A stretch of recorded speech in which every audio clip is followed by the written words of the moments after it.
ஐயா, சமுதாயம் சீர்கெட்டு போகுதுன்னு தோன்றுது. மேலை நாட்டு கலாச்சாரத்தை கொஞ்சம் கொஞ்சமா இந்தியாவுக்கு புகுத்துறாங்க. இந்த காலகட்டமே மாறி போச்சு. இப்ப இருக்கிற சமுதாயத்தில் வாழவே கொஞ்சம் பயமா தான் இருக்கிறது.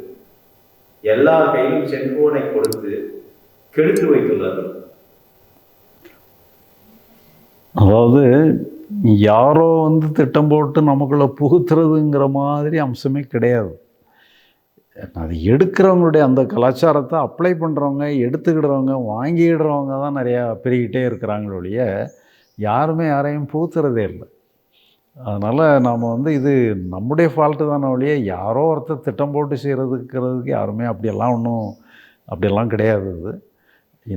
நமக்கு ஏதோ அது மேலே ஒரு நாட்டம் இருக்குது. உங்களுக்கு நாட்டம் இல்லைன்னா அப்படி நாட்டம் உள்ளவங்க நிறையா இருக்கிறாங்க. இந்த நாட்டம் உள்ளவங்களுடைய எண்ணிக்கை பெருகிட்டே போகுது.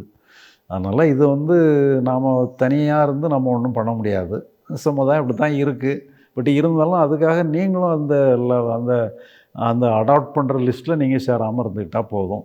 அதுவும் உங்களை பார்த்து 4 பேர் உங்களை மாதிரியே இருக்கிறதுக்குள்ள உங்களோடையே பயணம் பண்ணுறதுக்கும் நிறையா தயாராக இருப்பாங்க. அந்த தேவையில்லாத எடுத்துக்கிட்டவங்களோட பயணம் பண்ணுறவங்களுக்கும் சிலவங்க தயாராக இருப்பாங்க. இருந்தாலும் எதனுடைய எண்ணிக்கை கூடுதுங்கிறது காலம்தான் நிர்ணயம் பண்ணணும்.